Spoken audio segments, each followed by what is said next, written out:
Hi, and welcome to Transparent with Tina. I am Tina Marx, your host. Today's guest founded his first company when he was 26 years old. It went public when he was 29, and he was one of the youngest people to ring the bell at the New York Stock Exchange. In 2019, he co-founded Cardone Ventures with Grant Cardone. My guest today, Brandon Dawson.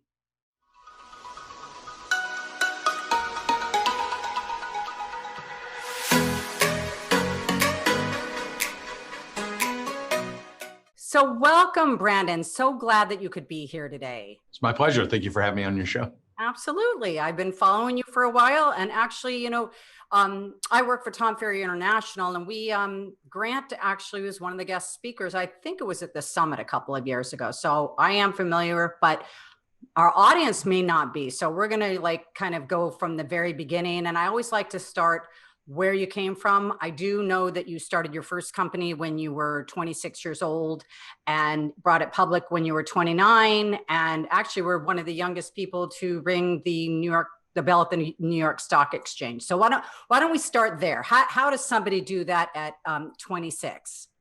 Well, you have to.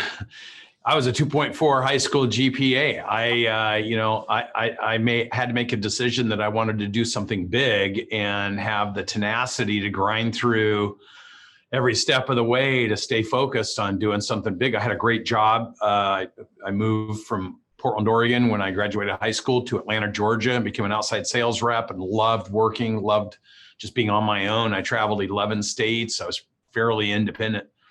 And I did a really good job, but I always had this idea that one day I wanted to run something. I used to dream about it when I'd sit on the tractor mowing the orchard and picking up walnuts. I didn't want to do that the rest of my life. No. So, well, you said, okay, so you had a 2.4 GPA. I'm not going to assume, because there's no way, you have to be smart to have done what you've done. So why was your grade average so low? I hated school. I wasn't a good student. I would rather do. I just couldn't stand sitting and learning. Right. I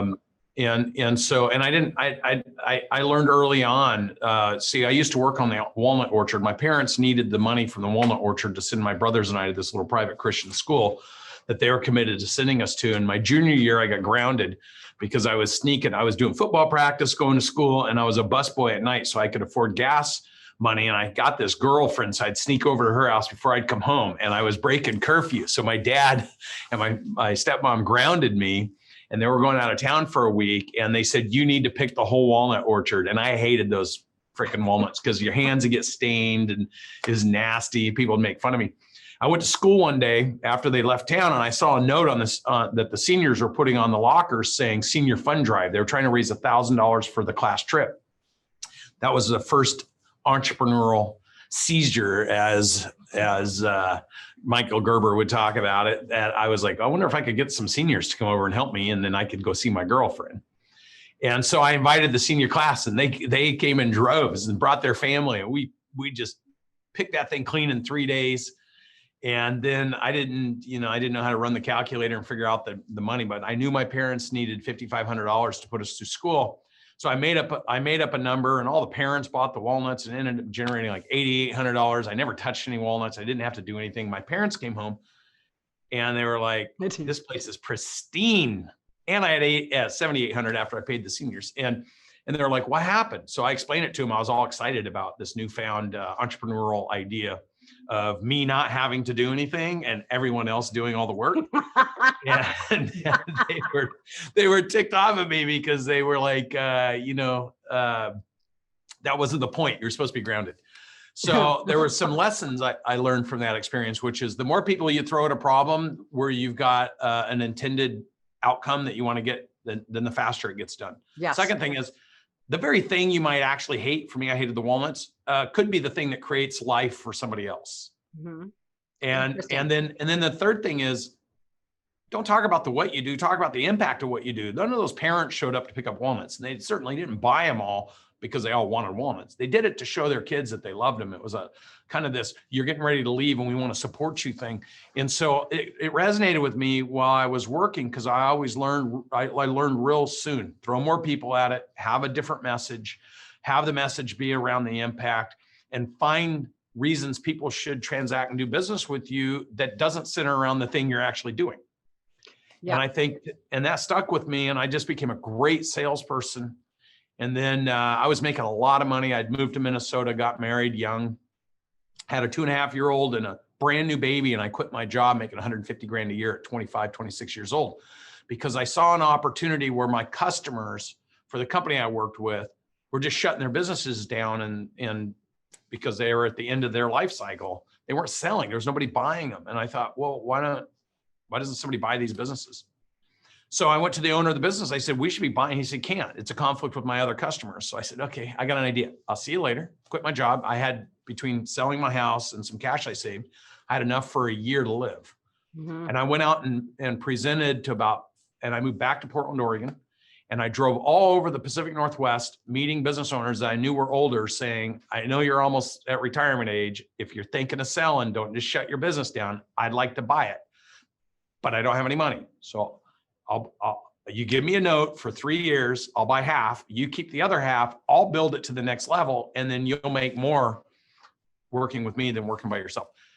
I made about 50 or 100 of those presentations, and I finally found somebody who had a $3 million business, and we did that deal. And I parlayed that into a the $70 million public company at 29, ringing the opening bell of the American Stock Exchange. It was not easy. So I've heard a couple of things in there. First of all, you want to have an incentive to incentivize other people. And, I had this conversation recently that I think a lot of companies are doing things backwards. They don't give their employees enough incentive, and then they wonder why there's such a high turnover rate, right? Second thing I heard, so you had this idea, and I was interviewing Jeff Bensner, and it sounds like a very similar story. He was making a lot of money, and he had just bought his house. He was in his early 20s, and he had a fiance. I don't think he had a baby yet, but he did the same thing, sold the house, moved in with his parents to go for something completely different, but he saw a niche. Now, for you, did you believe, was it that you believed in yourself that much, or you just felt like this is a slam dunk of an idea, or was it both? I mean, because I'm sure that a lot of people were like, are you crazy? I mean, you've got 2 kids, you've got a house payment, a year, it sounds like it could be a long time. The older you get, you realize that goes like that. So you better really know how to execute this. What happened is I was working in a business where I was really achieving a lot, and most of the people I worked with were a lot older than me, and they were continuing to do, and I was seeing them and saying, I don't want to be them in 30 years. Like I don't want to be trapped doing what I'm doing at 25 at 60. Mm-hmm. And so I just knew the longer I stayed there and the more comfortable and the more money, I was going to be trapped. And so I made a plan. I was going to save enough money and move on. I didn't know what I was going to do until this situation dawned on me. And, I just grinded and grinded. I made a lot of mistakes. I had to raise my first $1 million. I made 100 presentations. I was laughed out of most of them. Mm-hmm, mm-hmm. I just had to sharpen my pencil and be smarter at how I communicated and articulated. And, as a high school graduate, people started asking me about my credentials or my degree, and then they'd be like, why would we give a kid that's never done shit money? And I had to endure that. And it was tough, but I broke through, finally raised my first $1 million. Then I started buying a lot of businesses and putting them together, and I didn't know how to build teams. And so there was a lot of mistakes there.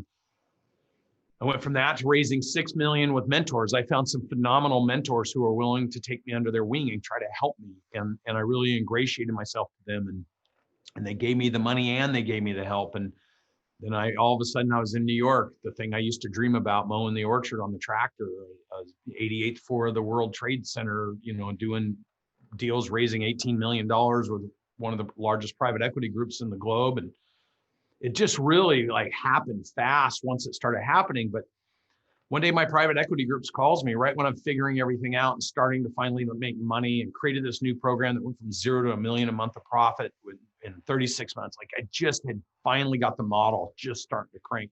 They called me and said, hey, we want to sell, we're liquidating the fund you're in, so we have to sell your business. And I said, no. They said, yeah. Why don't you come out to New York? Came out. And I said, guys, we're just starting to conquer and take off all this dream. It's happening. And they're like, yeah, but it's still small. You're in a $2 billion fund that's already worth $6.5 billion. We have to convert you to cash. So, the other CEO that's going to sell your business is in the next room. Sorry, this is kind of the way it goes. And I went straight to rock bottom. In fact, I saw a picture of myself the other day in May of 2001. I went on a 2-week tour with an international company on the Orient Express to celebrate a massive supply agreement that I did with them. I had all the leverage in the United States. I was the only person buying. I had international. I had people throwing money to do international stuff. And I did a supply agreement where the supplier gave me $20 million of free capital in exchange for a supply agreement. And we went to celebrate. I was at the peak of my career. And I came home from that, and 1 week later I was fired and they were selling my business. I mean, it went, when it turns, it can turn fast and furious. Yeah. So I left, tried to buy my business back, and they sold it so fast. And then September 11th happened. So it's just like everything came to a halt. So how did you get yourself out of that? I was in a rut, and one of my mentors, I kept bitching about it for like a year. Oh, these guys, look what they did. And finally, my closest mentor, Hector Lamarck, said, dude, I only spend time with positive people, and you're a freaking drainer. And if you continue to be a drainer, or you choose to turn it around because of the remarkable stuff you conquered and did against all odds, you're not focused on that. You're just focused on the outcome of the first thing you did. And you're going to do hundreds of things in your life. So you can either hear me out, or we can never play golf together again. And he was my best friend. Both we were low handicappers. So I pulled over on the side of the fairway and took a pencil out. And he said, the future is the total sum of every granular moment that starts right now. Love it.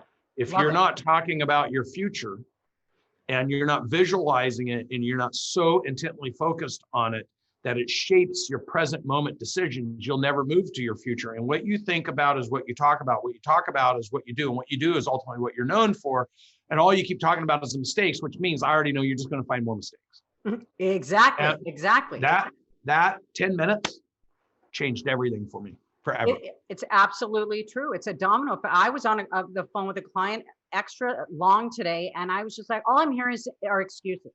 You say you want this, you say you want that, you're getting further and further away every time this bullshit keeps coming out of your mouth. You know what I mean? And nobody's going to be able to save you except yourself. And you know what? It's here. It's what you tell yourself, not only for like it dictates your actions, and your actions become your reality, right? But like you said, nobody wants to be around somebody that's complaining all the time, right? Because all of us have things to complain about. We can all find that, right?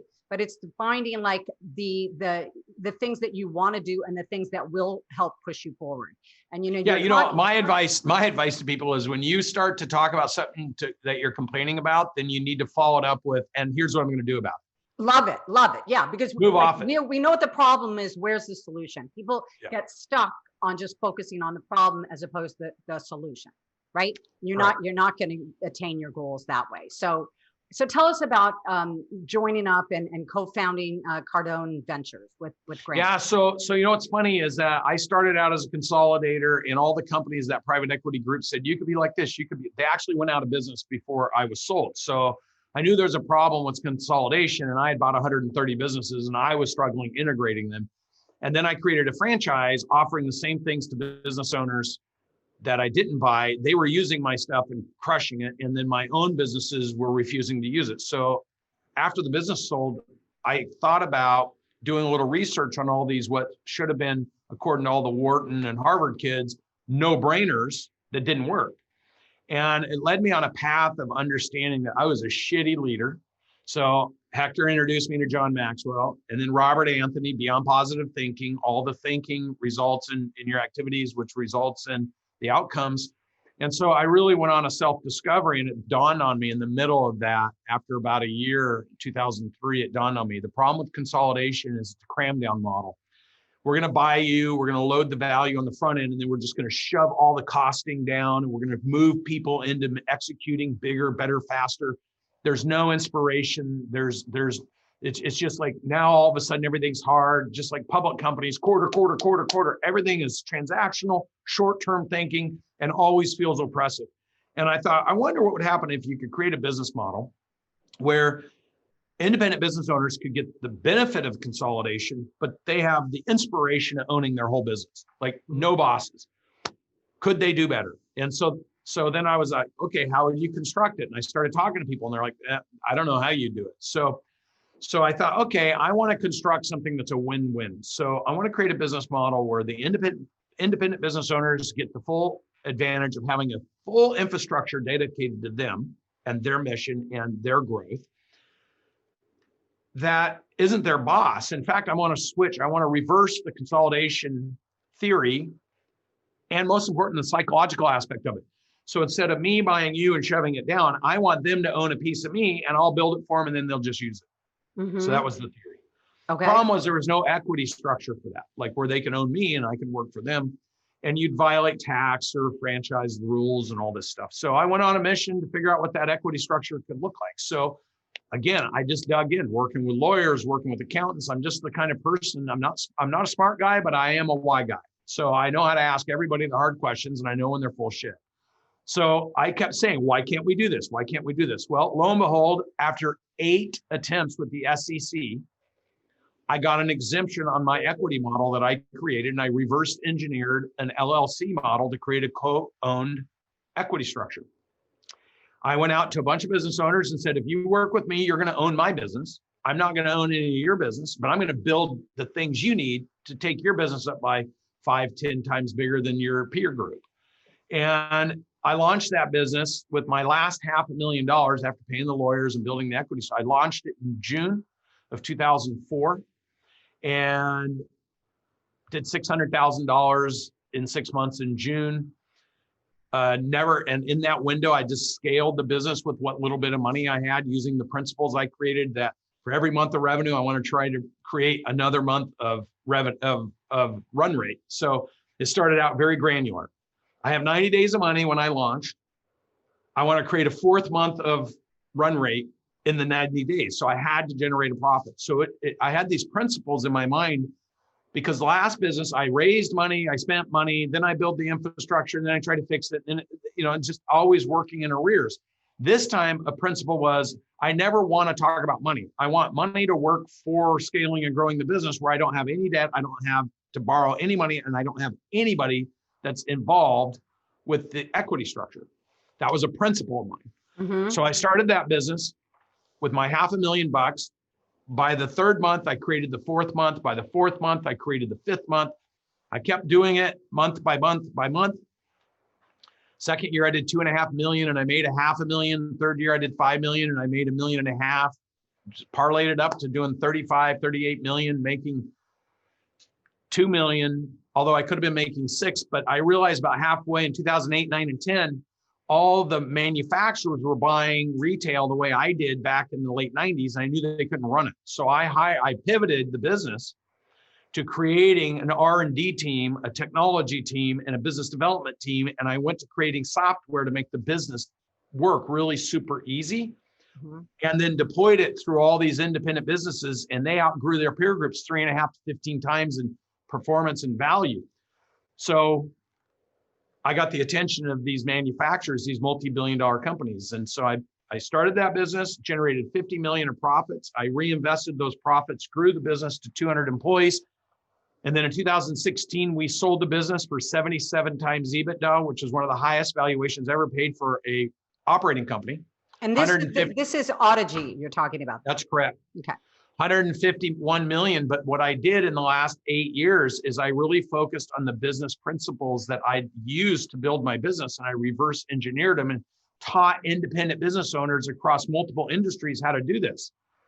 And they were all winning. And I was like, this is the winning formula. Then I built some technology around it. So consequently, the public company that bought me, everyone said they were crazy because they paid 77 times EBITDA, 151 million.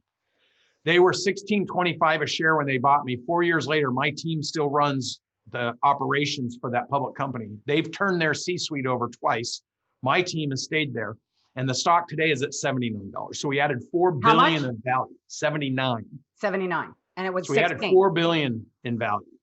Interesting. So it was a phenomenal deal for them. It was fabulous for us. But what it also let me do is test my systems going into a $1 billion company, taking it to right, exactly. So the reason to answer your question, then once I got out of that company, I went to Grant Cardone because I hired a research firm and said, who's working with these I've been doing research since 2010 on all these different industries. Yeah. FTI out of Chicago, IGS out of Boston, the same companies the private equity groups work for, reverse engineering all these industries that were going through consolidation issues. So I had a target list of about 50 different verticals. Mm-hmm. So then I went to my research company. I said, is there anybody that outside the private equity groups that work in these verticals? And they were struggling in traditional business to find anybody, like consulting businesses or anything else. And my fiance said, how about Tony Robbins? How about Gary Vaynerchuk? How about Grant Cardone? So I started looking at Tony. I started looking at Gary. Tony, I love, but he had all his own stuff going on. Gary was talking about garage sales and baseball cards. Great dude, though. Yeah. And then we landed on Grant. And at first I was so turned off because I saw one YouTube. I'm like, I'm a traditional business guy. My mentors now, personal friends and mentors are John Maxwell, Jim Collins, Sharon Lecter, like people I've developed deep-rooted relationships. And all of a sudden, the first YouTube video I see is this guy going, nah! And I'm like, oh, this is not for me. But then I read his book.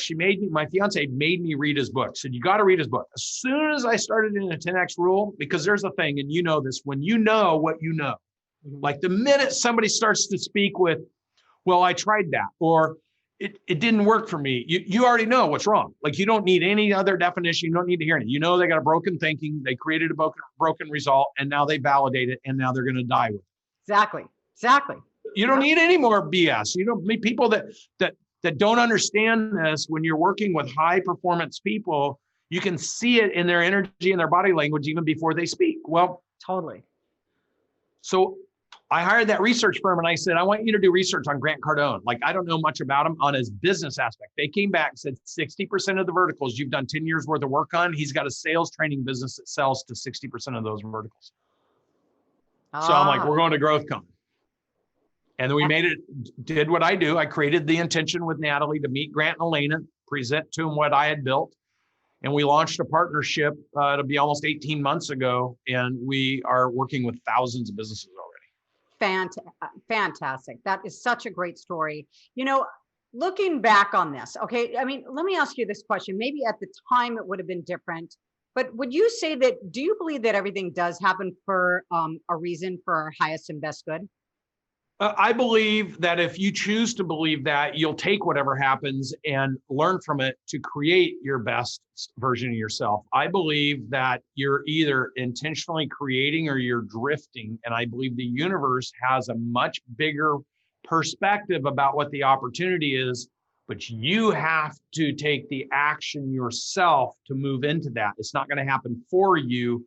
And if it does, you won't recognize it and you'll probably screw it up at some point anyway. So when I look backwards at all the decisions I made, I cost myself well over 100 million with 2 or 3 bad decisions. Do I wish I'd had better visibility or clarity or awareness? Absolutely. But would I be the person I am today if that shit didn't happen? Probably not. So exactly. So I believe that if you choose to believe that things happen for you and you trust that, so you're always working on the best version and intentionality of yourself, you'll take anything that didn't work for you and you'll turn it into an asset. Right, exactly. Perfect. I love that. So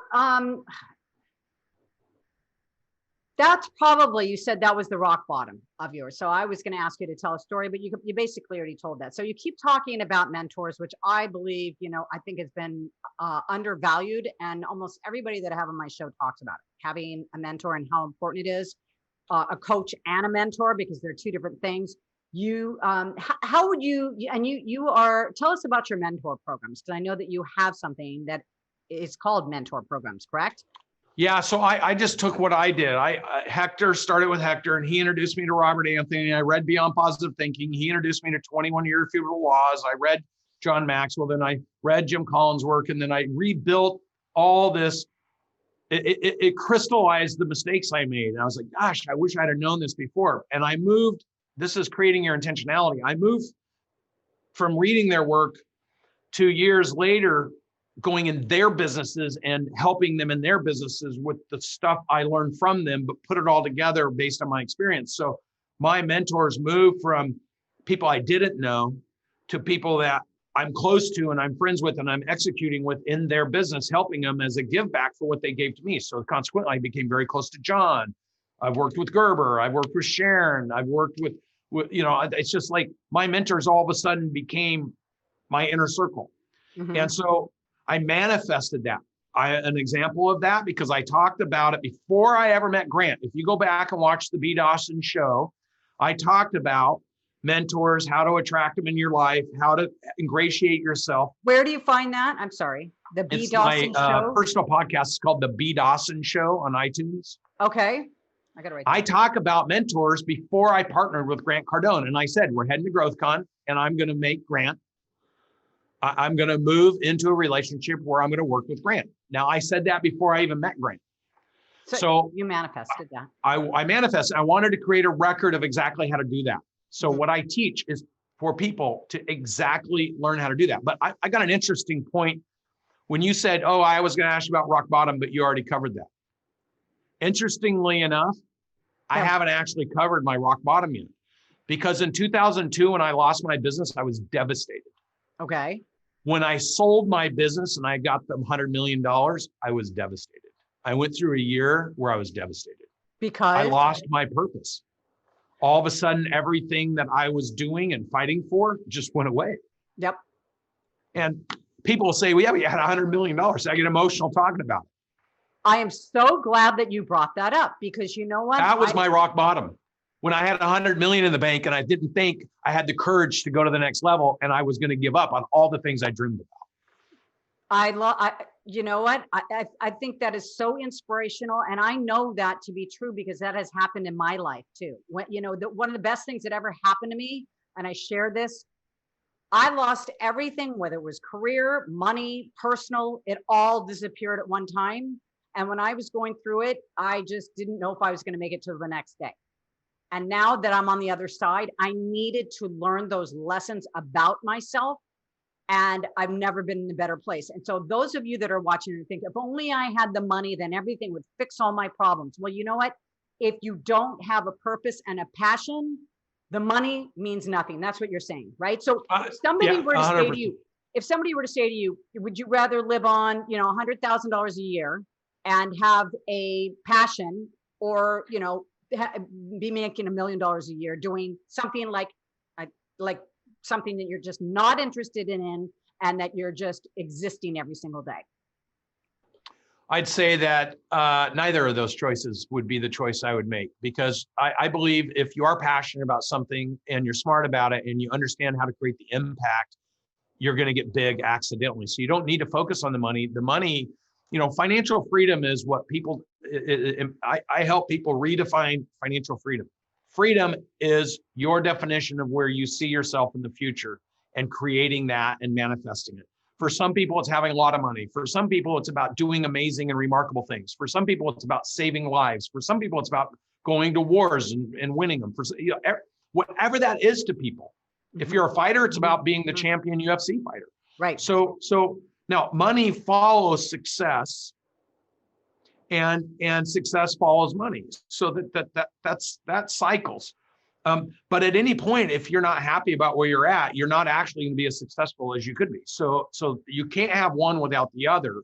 And what you're saying is, what makes you move is the inspiration of conquering and creating and doing something. Yes. The money will eventually follow that. But when you remove that the money doesn't matter. The money actually makes you feel, the money actually creates a false sense of security that you even get more upset at yourself, because you're like, I've got this money. Now what if I lose it and look like a dipshit because I don't really want to work, or I'm not making good decisions, or whatever. And in my case, I had been pushing for this dream of reinventing small to mid-sized business for the last 20 years, taking the principles I created. And then all of a sudden, my business sold. The hundreds and hundreds and thousands of people that were dependent on me are no longer dependent on me. They're dependent on my team and the business that bought me. And I had to stare the fact, do I want to now live a life where I've got this freedom? See, I went through 2 marriages building. There's a lot of stress, a lot of friction, a lot of resistance, a lot of disruption when you're all in grinding and things aren't working. And unfortunately, the byproduct of that is something gives somewhere else. Exactly. So now all of a sudden I've got this fiance who's half my age. She's amazing. She's smart. And I'm like, I want to enjoy my life. I've never enjoyed my life. I just want to take a year or two and do nothing. Well, after a year of that, she's like, dude, I'm out of here because I want to build. Yep. And I don't care how much money you have. I ain't gonna just party, or not party, but like go on the beach and be in Cabo and go there and go cruises. And I don't want to do it. After about 9 months of that. So it's funny, we went to our house in Cabo and we were there for a week and we're like, might as well stay another week. In the middle of the second week, we both got sick. And she was really sick and I was really sick. And we were like, why are we here? We're both sick. When we both felt better 3 or 4 days later, I looked at her and she said, we're sick because we're not doing anything. And I said, let's go to build mode. And that's when she started looking, and that's how we found Grant. And then to reprogram and rewire, because Grant became that next mentor that elevated, reinvigorated, re-elevated, refocused that enthusiasm and drive. So I was getting heavy, I was fat, I was like lazy. So every day I'd go out and run for a half hour, and I'd listen, 10X rule, sell, be sold, 10X rule, 10X, until it hypnotically reprogrammed and rewired me being the, oh, sorry, I feel bad for myself. What am I going to do? To, you know what you're doing. You know where you're going. Why are you not taking control and doing it and reaffirming to myself, I'm in charge, I'm in control. And I was running, we're building a home in Scottsdale, and I was running between the condo and the home. And I was listening to it, and I was just like, I started running faster and faster and faster. And our home is at the top of Camelback. And all of a sudden, I'm walking up to the home. I'm like, I just sprinted to the top of Camelback. I didn't even know I was running because I got back into that visualization of the things I was going to create and what I was going to do. And I hadn't even met Grant. That was 4 months before I met Grant. Yep. So it works. I teach people how to do it. I'm transforming businesses. It's what I'm passionate about. Natalie is my executive VP of operations. She runs the operating team. We started last year. We had, by the end of last year, we had 5 employees. By COVID, we had 9. COVID hit. We're at 30 today. We'll be at 50 by the end of the year. And we've got thousands of businesses we're working with that we're reshaping, rechanging, and rewiring their thought process so their actions can follow their thinking. And life is just absolutely remarkable. Right. I think this is so important because I think there's too many people that their goal is to reach retirement. Okay. And the studies are showing the more and more people that are retiring, either going back to work. Unfortunately, a lot of it could be monetarily, but a lot of people die shortly after. And my best friend, we sold his business. He was healthy as an ox. He was like bone crusher. We played pickleball on my 50th birthday in Cabo San Lucas in 95-degree weather for 2 hours. And he went down on the beach. He's like, I think I pulled my calf muscle. He dropped dead of a heart attack 2 months later to clip a branch before he went with his wife out of the country. And we had just sold his business that I helped him build. He put $4 million in the bank. They just bought a place in Vail, and they were like, we don't have to work anymore. Dead 2 months later. And this is a guy that got up and grinded every single day his whole life. So you're thinking it's because for the last couple of months he had no purpose. He had no reason. He didn't have to get up. So exactly. Whatever was pushing him, whatever, or it could be what it is. But the point is, it could be the universe looking out for his wife because we sold the business, and maybe the universe knew that was going to happen and she needed to be taken care of. And so the idea of what you said is you can't guess the universe's purpose. You can only strive to understand if you're tapping fully into it and control the controllable, which is how you engage the universe. And to put into your full potential. Exactly. And you said it was one of my mantras is when you do what you love, the money will follow. And I think that we've been taught things backwards since we were little. Parents to their children, if kids use their imaginations and they are really, really in touch with themselves. And then all of a sudden we get older. Well, what do you want to do when you ask any child? Everyone starts conforming you. Everyone starts. That's the problem with our country today. Yeah, exactly. And you know what? They know what they want to do, but they've been told by too many people, oh, that's not realistic, or that's not going to make you enough money. And then all of a sudden we wonder why we're so confused as adults. Okay. So yeah, and that was written about in the personal memoirs of Napoleon Hill in Outwitting the Devil. And if you read Outwitting the Devil, which was written in the 30s, Sharon published it for Napoleon Hill Foundation, I don't know, maybe 5 or 8 years ago.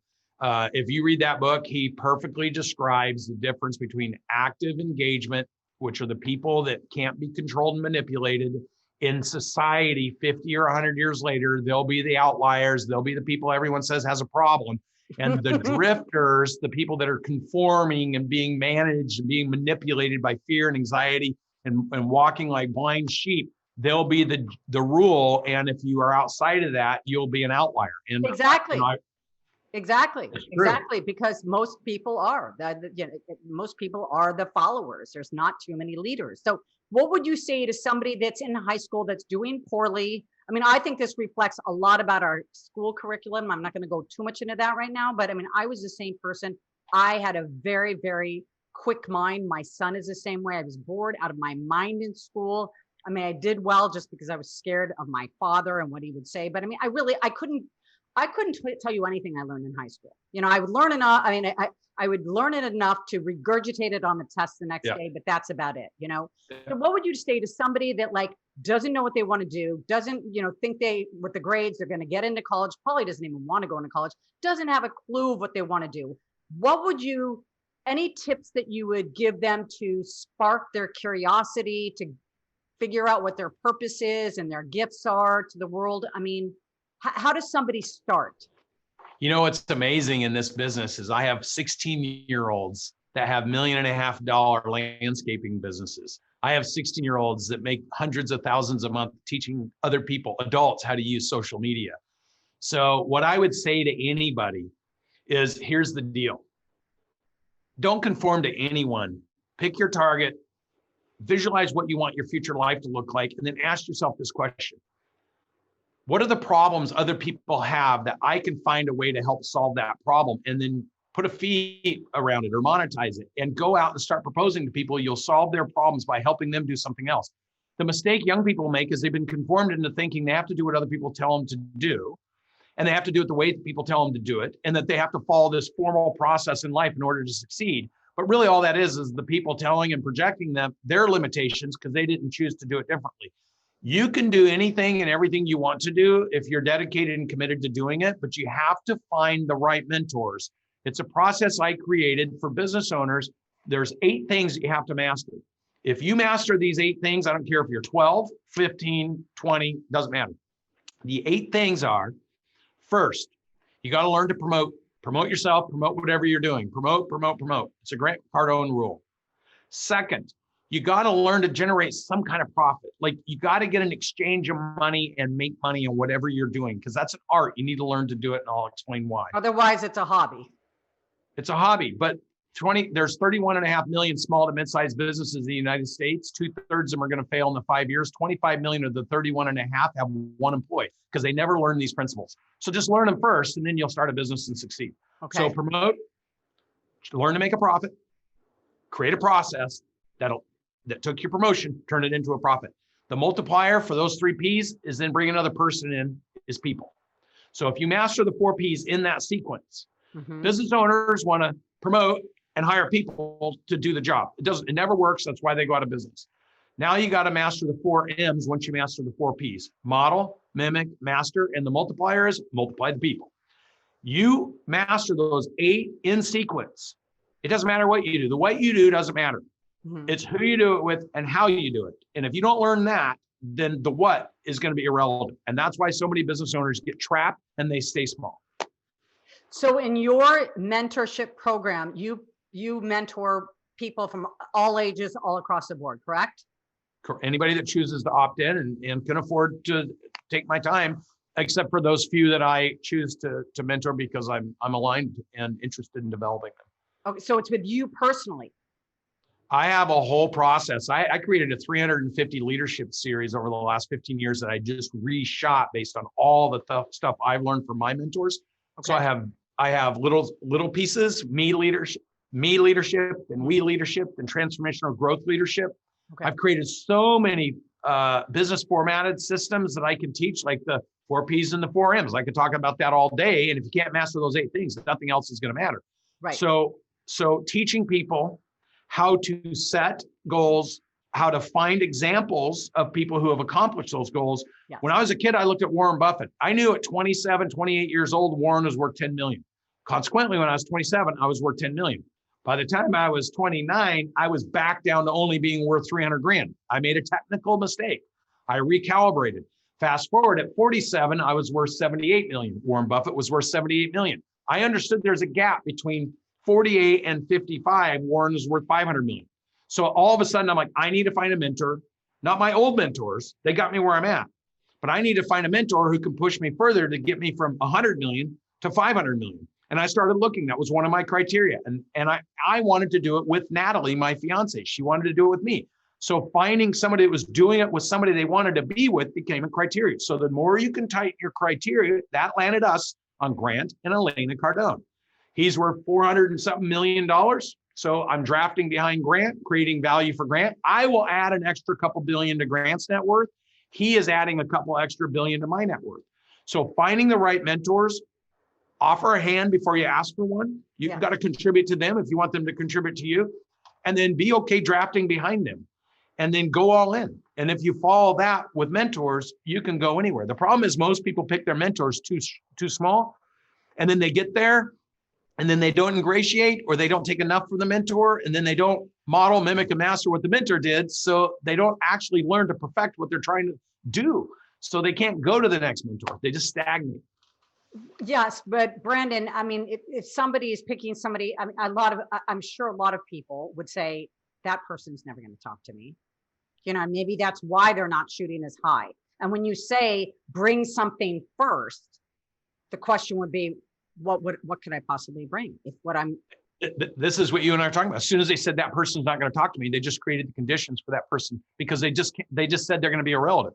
When I got 21 irrefutable laws and I took what John Maxwell was teaching, and then I went to 17 laws, I went to 15 laws, and all of a sudden I took 53 laws and I turned it into a whole operating system with a whole bunch of other authors. Fast forward, John hears about me because I'm giving the John Maxwell Leadership Awards to my clients, and he goes into a hearing aid office for his dad and sees a John Maxwell Leadership Award. And all of a sudden I'm getting a phone call that says John Maxwell sitting here wants to know who's giving his leadership awards away because he was so blown away. And I get on the phone with John and he's like, I've been sitting here for an hour listening to this provider, this business owner talk about the 53 laws, how you operationalize them and how much it's changed their life. Can you come in and show my team how to do that? And then I go to John Maxwell. See, the universe will bring it to you. Yes. I see what if you expect, if I expected John Maxwell that he should take my time, he wouldn't take my time. If I ingratiate over and over and over, then all of a sudden he's in my universe. How does it happen? It happens because law of attraction. It just created the environment for it to happen. And then he took action and I took action. I love it. So basically stay in your own lane, cultivate yourself. And that's what you go to your mentor with, whatever you can offer that you've come up with that you're good at offering, whatever that is. And then usually that would be in alignment with that person. Because everybody I know this happens to you. People call me and they DM me and they text me, I want you to mentor me. I want you to mentor me. And I'm like, okay, what do you know about me? Well, I want to meet with you. No, did you watch my 50 podcasts? If you're not going to take the stuff I'm putting out there and master it, because you know, and I know that the number one compliment as a mentor, what grabs your attention is when someone shows up and says, Mr. Dawson, can I talk to you for just 30 seconds? Sir, sure. What do you want to tell me? I'm 16 years old. I listened to your podcast about finding mentors. I found these two mentors in the landscaping business. I did exactly what you said. I talked to them I promoted myself to them and why they should care about working with me and teaching me. I figured out how to make some money mowing lawns. I created a little process around. I hired one of my buddies, and now he modeled, mimicked, and mastered. I have 36 people now, all cutting everybody's lawns, raking everybody's leaves, moving their snow. And I'm doing $1.5 million, and I make more money than my parents. I'm 16 years old, and I did it all in the last 12 months. Now that person, he got my attention. Because he's done his homework. He's not just saying, do all the work for me. He's taken it as far as he can go, and he's shown that. And now he needs your help. So he's asking. And now we're platforming his business, and I'll take him to $10 million in the next 36 months because I haven't, look, for me, winners win. And when you can be if you could, like the one thing I will tell you when people ask me, what has money done for you? A couple of things. One, it's taken the pressure off of everyone in my family. If I die tomorrow, they're taken care of. They're taken care of, yeah. So I'm thrilled that I can be in that position. Second thing is, if I had a health issue or anything, I'm taken care of. Mhm. Third thing is, now I have a 16 passenger plane. So I can go do a mastermind every single weekend, take my team and then fly them home so they can be with their family. I can be in so many places at any given time, and I can take anyone I want with me and I can bring them back when they're done. So their quality of life doesn't have to be like mine was when I was doing 400,000 miles flying around, wasting half my life in dirty airports and sitting on tarmacs because of bad weather. We can go in, do our thing, and leave on the same day. And so my mission is to grow personally, professionally, and financially every person on my team and to make it easy, because true leadership is making other people's success easy. And to the extent that you do that, you'll get more followers and you'll have a greater impact. Exactly. So for me, if I find somebody who's listening, who's following along, and this is what I love about Grant. Grant has brought true scalability to every person that cares. They can watch him on YouTube for free. They can listen to him on Instagram for free. They can download his books for free. They can pay to go get on Cardone U for $99 to develop their own personal skill sets. They can go to a boot camp, a mastermind. They can spend all the way up to investing tens of millions of dollars with them, all the way through. So it can be free to tens of millions of dollars. But it's your choice to figure out where you want to get engaged, how you want to plug in. But if you meet Grant Cardone, you walk up, Grant, teach me how to make $1 million. And he's like, did you download the Millionaire Mastermind booklet and have you read it? And how have you applying? You're like, no, I didn't know it was there. Then he's gonna be like, okay, see you later. Because you're not sincere.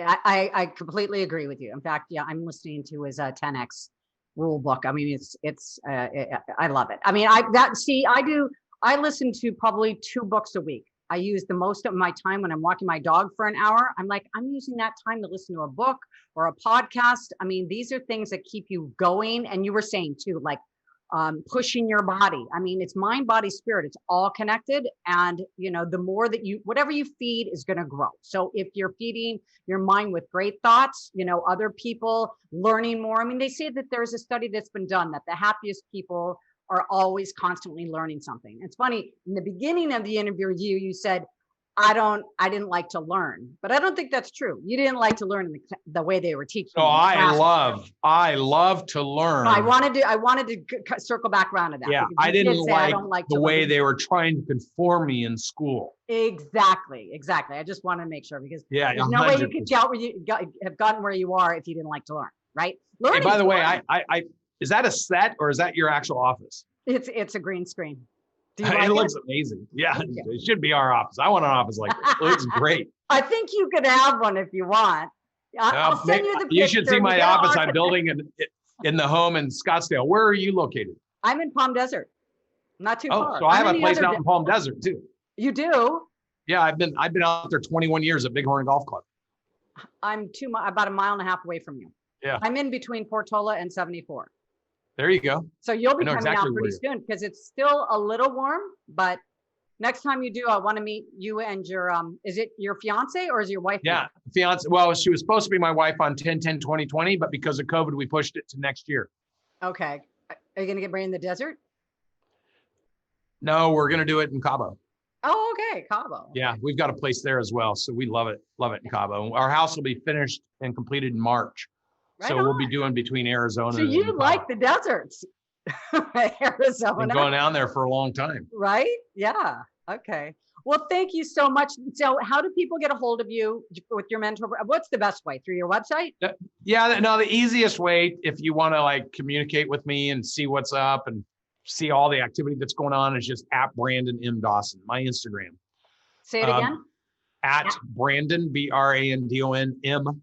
Dawson, DAWSON. Yeah, that's how I found you. Perfect. Yeah, exactly. And if you want to go watch my podcasts, it's the B. Dawson Show. I wrote that down, and I feel like I should have known that. But watch, you mean listen? Well, watch or listen, because it's also on YouTube. Because you're copying me, are you, Brandon? I shoot. Yeah, 2 years ago I started copying. all of my podcasts are also videos. Right on. Fantastic. I love that, because some people like to watch, some people like to listen. That's why I do that. 100%. Yeah. All right. Well, it's been such a pleasure having you on, and I hope that I have you on again. Absolutely. I look forward to meeting you in person. Yeah, me too. All right. And thank you all for listening this week, and we will see you again next week. Thank you for tuning in.